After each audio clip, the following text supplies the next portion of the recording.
Hello दोस्तों, आपका मार्गदर्शन पे बहुत बहुत स्वागत है। तो दोस्तों, गंगा दशहरा आने वाला है जो कि 1 जून 2020 को पड़ रहा है। अब इस दिन माता गंगा जो है वह स्वर्ग से पृथ्वी पे आई थी। इसी के लिए हम लोग गंगा दशहरा का पर्व मनाते हैं। और इस दिन जो है जो भी जातक गंगा स्नान करता है और दान करता है, और अगर गंगा स्नान नहीं कर पाता है तो भी उसे गंगा स्नान का संपूर्ण फल कैसे मिलता है ये भी बताऊंगी मैं आज वीडियो में आपको। और हाँ, मैं बता रही थी कि गंगा स्नान करता है उसे समस्त पापों से मुक्ति मिल जाती है और व्यक्ति जो है वह बैकुंठ को प्राप्त करता है और बैकुंठ को प्राप्त करता है तथा इस जो पृथ्वी लोक है उस पे भी सभी प्रकार के जो कष्ट हैं उनसे मुक्त हो करके वह बहुत आनंद और सुख की ज़िंदगी व्यतीत करता है। यानी दोस्तों, बहुत सारे लोगों के मन में एक विचार होता है कि गंगा स्नान जो है सिर्फ मोक्ष के लिए किया जाता है और इससे हमें मोक्ष की प्राप्ति होती है। परंतु एक चीज़ मैं बता दूं दोस्तों कि बहुत सारे लोग ये बात जानते भी होंगे कि गंगा स्नान से सिर्फ मोक्ष की प्राप्ति नहीं होती है, अनेक जो है सुख उनकी प्राप्ति होती है।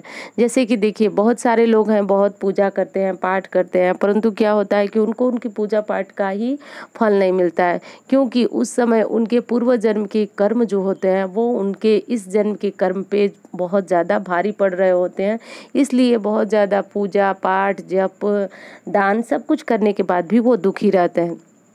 तो दोस्तों, ये दिन जो है एक बहुत अच्छा और उत्तम दिन है, जिस दिन आप स्नान करके और कुछ दान करके, कुछ इसलिए कह रही हूँ दोस्तों कि जितनी आपका सामर्थ्य हो उतना ही आप दान करें, मैं आगे बताऊंगी वीडियो में।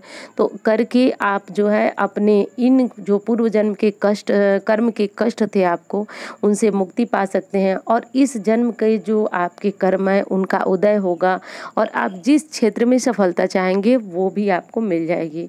और दोस्तों, जाने अनजाने में हमसे न चाहते हुए भी कुछ न कुछ पाप होते रहते हैं, जैसे कुछ पैरों के नीचे दब जाना, जैसे चींटी वगैरह या छोटे जीव कीड़े मकोड़े इस तरह से दब जाता है। तो स्कंद पुराण के अनुसार दोस्तों हमें इससे पाप भी मिलता है और उन पापों से मुक्ति के लिए गंगा स्नान बहुत आवश्यक है। तो ये गंगा स्नान अगर किसी विशेष तिथि पे किया जाता है तो ये हमारे लिए काफ़ी अच्छा होता है।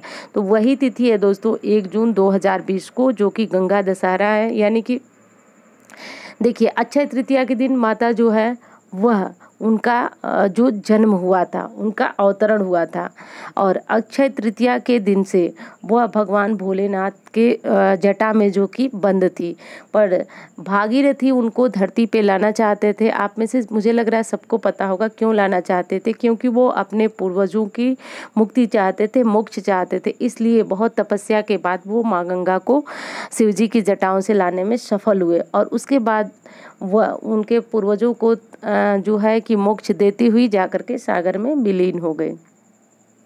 अब इसके बाद जब सागर में विलीन हो गई तो आज का ही दिन था, मतलब गंगा दशहरा का ही दिन था दोस्तों, जब वो इस धरती पे आई थी। तो इसीलिए आज का दिन जो है वह मनुष्य को समस्त पापों से मुक्ति दिलाने वाला दिन है। क्योंकि देखिए, जब कोई विशेष दिन होता है, जैसे कोई किसी भगवान का जन्मदिन है, तो उस दिन आपकी जो पूजा थोड़ी भी होती है वो बहुत विशेष पूजा हो जाती है। तो उसी तरह माँ गंगा की पूजा आपको भी करनी है। अब देख लीजिए कि अगर आप नदी में जा सकते हैं स्नान के लिए, जैसे इस समय तो स्थितियां अच्छी नहीं है, लॉकडाउन की स्थिति है, परंतु जो लोग पास में हैं जा सकते हैं वो जाएं और वहीं पे गंगा स्नान करें और ब्राह्मण में कुछ न कुछ जरूर वितरित करें। दोस्तों, दान का देखिए इसमें नियम है कि 10 चीज़ें दान करनी चाहिए। 10 चीज़ें मतलब अनाज, कपड़े, छाते, जो भी आपसे हो सके वो 10 प्रकार की चीज़ें दान कीजिए। जैसे पंखे दान कीजिए, पंखे का मतलब कि जिसको हाथ वाला जो पंखा होता है वो दान कीजिए। आप घड़ा दान कीजिए, पानी वाला, पानी से संबंधित चीज़ें दान करें तो और अच्छा होता है।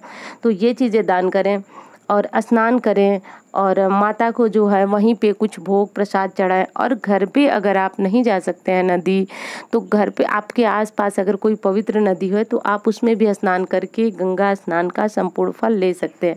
परंतु ऐसा भी नहीं है, आप वहाँ भी नहीं जा सकते हैं, तो आप घर पे ही कैसे स्नान करके गंगा स्नान का संपूर्ण फल आपको मिल सकता है। तो दोस्तों देखिए, सबसे पहले आपको सुबह जगना है और अपने नित्य कर्म करना है। नित्य कर्म करने के बाद आपको किसी साफ बर्तन में गंगा जल रखना है। गंगा जल पहले डालना है आपको बाल्टी में, और उसके बाद आपको साधारण जल मिलाना है। उसके बाद हर हर गंगे और भगवान भोलेनाथ का नाम भी लेना है आपको, ओम नमः शिवाय का भी जप करना है। क्यों करना है दोस्तों? क्योंकि वही माँ गंगा को जो है, वह माँ गंगा को अपने जो जटाओं में रखे थे, तो इसलिए माँ गंगा के साथ भगवान भोलेनाथ का भी नाम लेने से बहुत अधिक पुण्य की प्राप्ति होती है। तो भगवान भोलेनाथ, माता गंगा, भागीरथी, ये सब नाम आप लेते रहिए और स्नान करते रहिए। विशेषकर हर हर गंगे ऐसा बोलते रहिए और स्नान करिए। स्नान के बाद आपको घर की विधि बता रही हूँ कि घर में आपको क्या करना है। स्नान के बाद आपको करना है कि एक कलश रखना है, यानी अब जो भगवान की पूजा करते हैं वो कर लीजिए। एक कलश रखना है और एक कटोरे में माँ गंगा जी का जल ले लेना है, और उसी को गंगा नदी मान करके उसी जल की आपको पूजा करना है।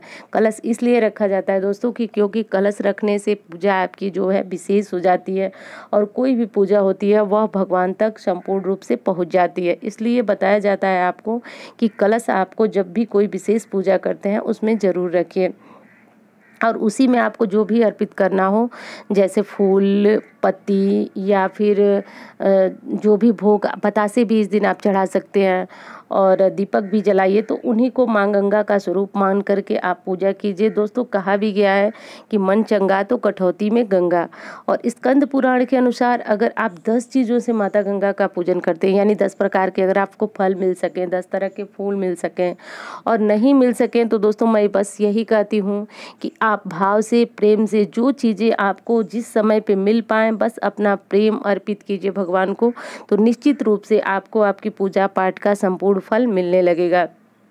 पर हाँ, जब आप कोई भी पूजा करें तो उस समय आप और कुछ उलझन या किसी और चीज़ों के बारे में न सोचें। पूजा करें तो सिर्फ आप पूजा ही करें, अपना पूरा दिमाग जो है वो पूजा में ही लगाएं।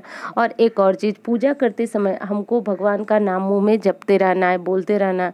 बिल्कुल मौन होकर के कभी कोई पूजा पाठ नहीं किया जाता है।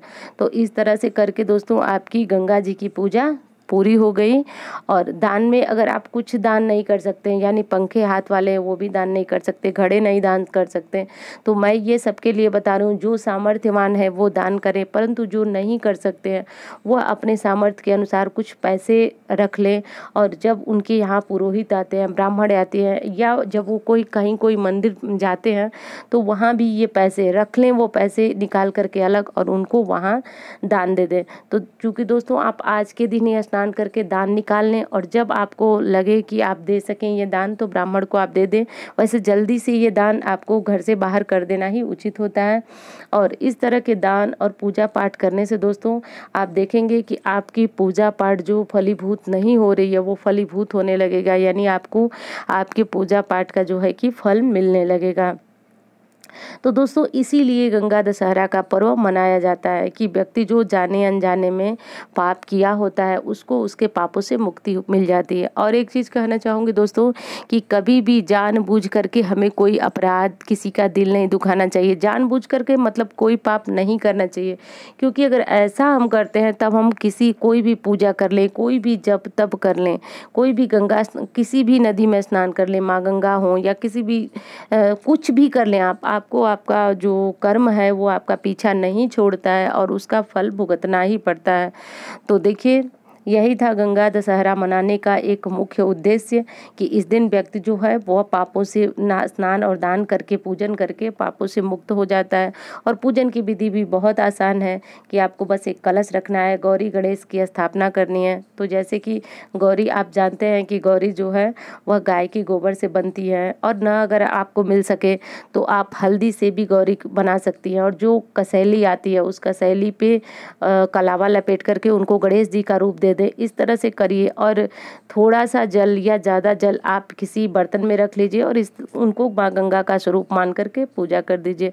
तो अगर आप कभी भी गए होंगे माँ गंगा के यहाँ तो आप तो वहाँ पे तो आपको पता ही है कि माँ गंगा का पूजन वहाँ पे सभी लोग करते हैं, दीपक जलाते हैं, फल फूल सब कुछ चढ़ाते हैं और किस प्रकार पूजन करते हैं। यानी वहीं घाट पे ही माँ गंगा का बहुत आसानी से पूजन हो जाता है। तो जो नदी में जा रहे हो उस तरह से पूजन कर लें, न जा सकें तो घर में इस तरह से पूजन दर्शन कर लें।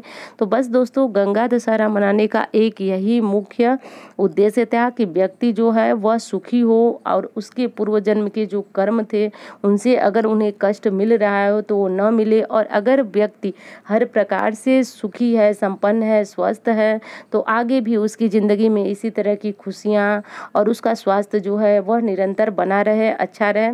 तो दोस्तों, बस उम्मीद करती हूँ वीडियो आपको अच्छी लगी होगी। मिलती हूँ इसी तरह की वीडियो के साथ। धन्यवाद।